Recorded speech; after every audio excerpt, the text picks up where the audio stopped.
Quem cuida da Mulher Maravilha quando ela tira a capa?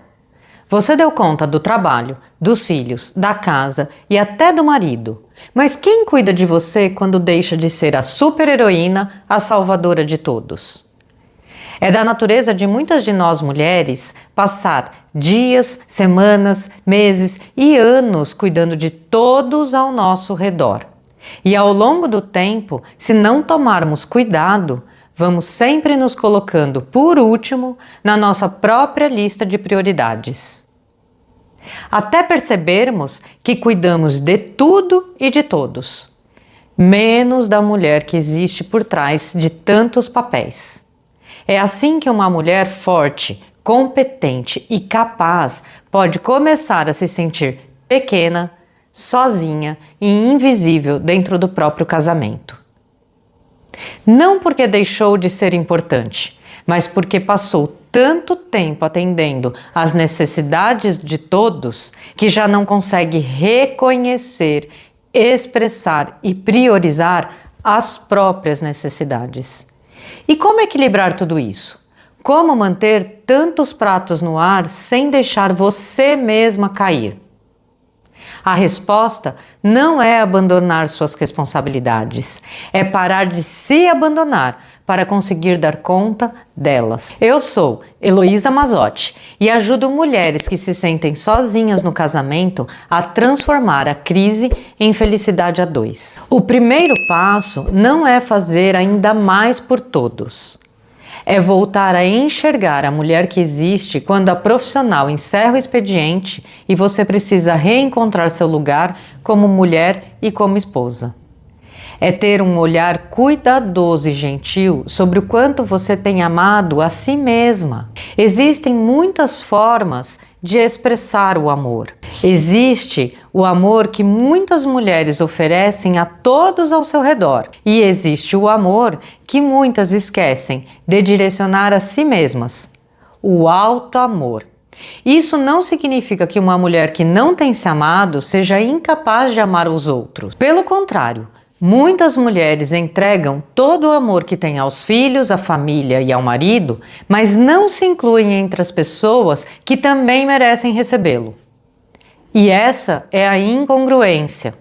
Ela oferece o acolhimento, compreensão e cuidado a todos, mas não consegue oferecer o mesmo a si mesma. Auto-amor é deixar de ser apenas a fonte do amor e também se incluir como destino dele. Por que dizer sim para todo mundo parece amor, mas dizer sim para você mesma parece egoísmo? Muitas mulheres aprenderam que amar é estarem sempre disponíveis, é atender quando alguém chama, resolver quando surge um problema e colocar as necessidades da família antes das próprias. Por isso, quando pensam em descansar, estabelecer um limite ou reservar um tempo para si, sentem culpa. Como se cuidar de si significasse deixar alguém para trás. Mas auto-amor e egoísmo não são a mesma coisa. O egoísmo ignora as necessidades das outras pessoas e considera apenas os próprios interesses. O auto-amor reconhece que as necessidades dos outros importam, mas entende que as suas também importam. Você não precisa escolher entre cuidar da família e cuidar de si. O equilíbrio começa quando você deixa de acreditar que para ser uma boa esposa, uma boa mãe ou uma boa profissional, precisa estar sempre cansada, sobrecarregada e disponível. Cuidar de si não diminui o amor que você sente pelas pessoas que estão ao seu lado. Também não significa abandonar suas responsabilidades ou viver como se ninguém dependesse de você.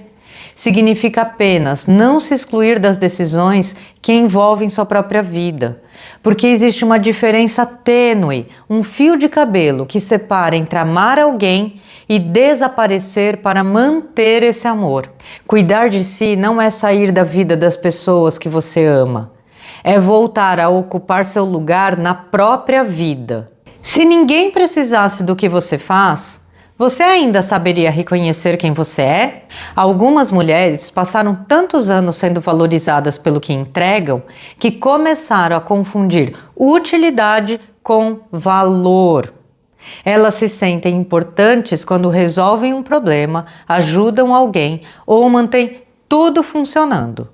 Mas quando não são necessárias, surge um vazio. É nesse ponto que entra o alto valor. Alto valor é reconhecer que sua importância não depende apenas do que você produz, resolve ou oferece aos outros. Você tem valor quando acerta e quando erra, quando está forte e quando precisa de ajuda, quando consegue cuidar de tudo e quando precisa admitir que não está dando conta. No casamento, a falta de alto valor pode fazer uma mulher acreditar que precisa merecer carinho por meio de tudo que faz. Ela cuida, organiza, resolve e se esforça, esperando que o marido finalmente perceba a sua importância. Mas amor não deveria ser uma recompensa por bom desempenho. Aquilo que você faz pode ser admirado, reconhecido e agradecido, mas aquilo que você é não deveria precisar passar por uma prova todos os dias.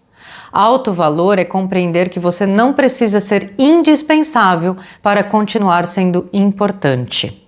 Querer ser valorizada pelo marido é natural. Precisar disso para se sentir valiosa é diferente. É natural desejar que ele perceba quando você se arruma, reconheça seu esforço e demonstre admiração pela mulher que tem ao lado. A falta desse olhar machuca. Você muda o cabelo, coloca uma roupa bonita, usa um perfume e ele parece não perceber. Com o tempo, pode começar a pensar que deixou de ser bonita, interessante ou desejável. Mas a ausência de uma demonstração dele não pode se transformar em uma sentença sobre quem você é. Isso não significa fingir que não sente falta de atenção. Também não significa aceitar uma relação sem carinho, reconhecimento ou desejo. Significa apenas separar duas coisas. O comportamento do seu marido revela como ele está participando do relacionamento. O seu valor revela quem você é, independente da resposta que receba dele.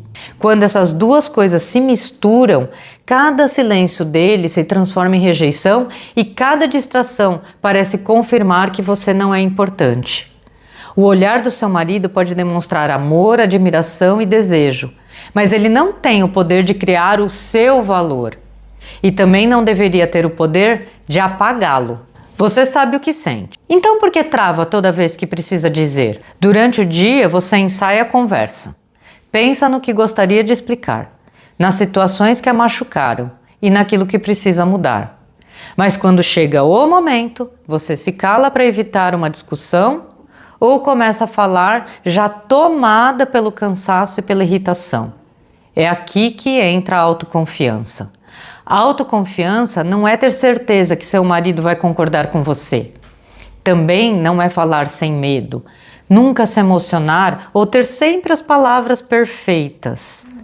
A autoconfiança é confiar que você consegue expressar o que sente sem precisar se anular e sem transformar o outro em inimigo. É conseguir sustentar uma conversa mesmo sem controlar completamente a resposta que receberá. Uma mulher autoconfiante não é aquela que nunca tem medo. É aquela que não permite que o medo decida tudo por ela. Ela pode escolher o momento, organizar o que deseja dizer e falar com clareza. Seu marido pode escutar, discordar ou precisar de tempo para compreender. A autoconfiança não garante a reação dele, mas ajuda você a não desaparecer da própria voz. E se eu mudar e meu marido continuar exatamente igual? Esse é um dos maiores medos de uma mulher que já tentou conversar, ceder, agradar e melhorar o casamento. Fortalecer seu auto-amor, seu auto-valor e sua autoconfiança não oferece controle sobre o comportamento dele. Esses pilares não são uma fórmula para fazer seu marido agir como você deseja. Eles mudam a forma como você participa da relação. Com alto amor, você consegue reconhecer o que está sentindo. Com alto valor, entende que suas necessidades têm importância. Com autoconfiança, encontra uma forma mais clara de se posicionar. O casamento é construído por duas pessoas e a restauração precisa encontrar espaço entre as duas. Isso não significa que todo movimento precisa começar ao mesmo tempo. Quando uma pessoa modifica a maneira de conversar, reagir e estabelecer limites, a dinâmica do casal também começa a mudar. Isso não é garantia, nem promessa de controle sobre o outro. É a criação de uma nova possibilidade. Você não dá o primeiro passo porque toda a responsabilidade é sua. Você dá o primeiro passo porque o seu passo é o único que ninguém pode dar no seu lugar. Antes da próxima conversa com seu marido, faça isso. Pegue papel e caneta e responda as 3 perguntas. A primeira é: o que eu estou sentindo? Não comece escrevendo o que ele fez. Identifique primeiro o sentimento que aquela situação provocou. Solidão? Frustração? Medo? Cansaço? Insegurança? Essa pergunta aproxima você do alto amor, porque exige que você volte a prestar atenção em si mesma. A segunda pergunta é: o que essa situação revela que é importante para mim? Talvez seja diálogo, perdão, parceria ou sentir que existe alguém ao seu lado nos momentos difíceis. Essa resposta aproxima você do alto valor, porque mostra que suas necessidades não precisam ser tratadas como exagero. A terceira pergunta é: como posso comunicar isso com clareza? Em vez de dizer: você nunca presta atenção em mim, você pode dizer: eu sinto falta de conversar com você sem o celular entre nós. Gostaria que tivéssemos um momento só nosso. Essa pergunta fortalece a autoconfiança, porque transforma uma dor acumulada em uma mensagem que pode ser compreendida. Você não precisa resolver todo o casamento em uma única conversa. Precisa apenas começar a identificar o que sente, reconhecer o que é importante e encontrar uma maneira mais clara de se expressar. Quando você une esses 3 movimentos, deixa de reagir a partir da dor e do cansaço e começa a agir com consciência sobre quem é e sobre o relacionamento que deseja construir. Agora, escreva aqui nos comentários: qual desses 3 pilares que você sente que mais precisa fortalecer hoje? O alto amor, o alto valor ou a autoconfiança? Inscreva-se no canal e ative o sininho para receber os próximos conteúdos sobre como cuidar de si e restaurar a conexão no seu casamento. E compartilhe esse vídeo com uma mulher que também precisa ouvir essa mensagem.